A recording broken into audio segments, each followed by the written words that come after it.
Good morning children. आज मैं आपको पत्र लेखन पढ़ाने जा रही हूँ। पत्र लेखन बच्चों क्या है? एक कला है। ये संदेश भेजने और प्राप्त करने का सबसे सरल साधन है। इसके माध्यम से हम दूर बैठे अपने मित्रों तथा सगे संबंधियों से विचारों का आदान प्रदान बड़ी सरलता से कर सकते हैं। पत्र के माध्यम से क्या है कि हम अपने जो दूर बैठे मित्र हैं और सगे संबंधी हैं उनको अपने विचारों का आदान प्रदान मतलब उन्हें अपने विचार प्रदान कर सकते हैं यानी दे सकते हैं और उनके विचार हम पत्रों के माध्यम से प्राप्त कर सकते हैं। विभिन्न कार्यालयों, संस्थानों आदि में भी पत्र लेखन का महत्वपूर्ण स्थान है। जो कार्यालय बच्चों जो ऑफिस बोलते हैं, संस्थान आदि में भी पत्र लेखन का महत्वपूर्ण स्थान है, क्योंकि पत्र द्वारा ही हमारे बहुत सारे काम होते हैं। पत्र द्वारा पाठक पर लेखक के व्यक्तित्व का प्रभाव पड़ता है। पाठक आप जानते हैं जो पढ़ने वाला होता है। जैसे मैं ये पढ़ रही हूँ तो मैं पाठक हूँ, या बुक पढ़ रही हूँ तो पाठक, और वैसे मैं वक्ता हूँ, बोलने वाली हूँ।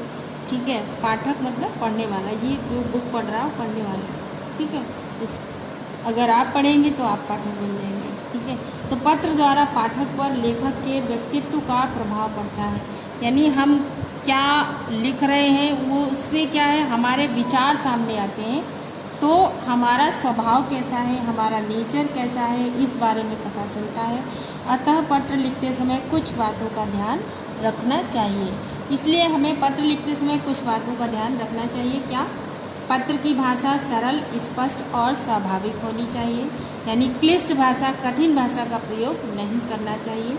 पत्र में अनावश्यक विस्तार न हो तथा अपनी बात संक्षेप में कही गई हो। पत्र में हम ज़रूरत से ज़्यादा बात ना करें और अपनी बात को संक्षेप में यानी शॉर्ट में कहना सीखना चाहिए। पत्र लिखने का मूल उद्देश्य स्पष्ट होना चाहिए कि पत्र किस लिए लिखा जा रहा है, ये बात स्पष्ट होनी चाहिए, ताकि पत्र पढ़कर पाठक की जिज्ञासा शांत हो सके। जिज्ञासा किसको बोलते हैं? यानी जानने की इच्छा।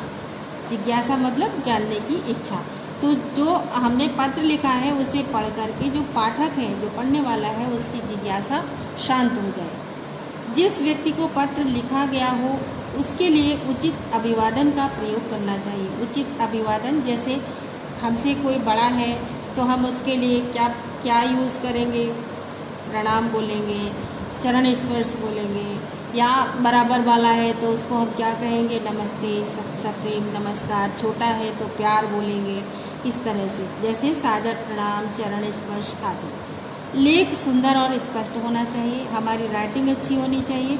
पत्र में विराम चिन्हों आदि का पूरा ध्यान रखना चाहिए। जैसा कि बच्चे आप जानते हैं कि विराम चिन्हों का हमारे इसमें बहुत महत्व है। यदि हमने विराम चिन्ह इधर के उधर लगा दिए तो हिंदी में उसका अर्थ बदल जाता है। जैसे मैंने आपको कई बार बताया भी है कि अगर इधर से उधर हो गया तो उसका सेंस बदल जाता है।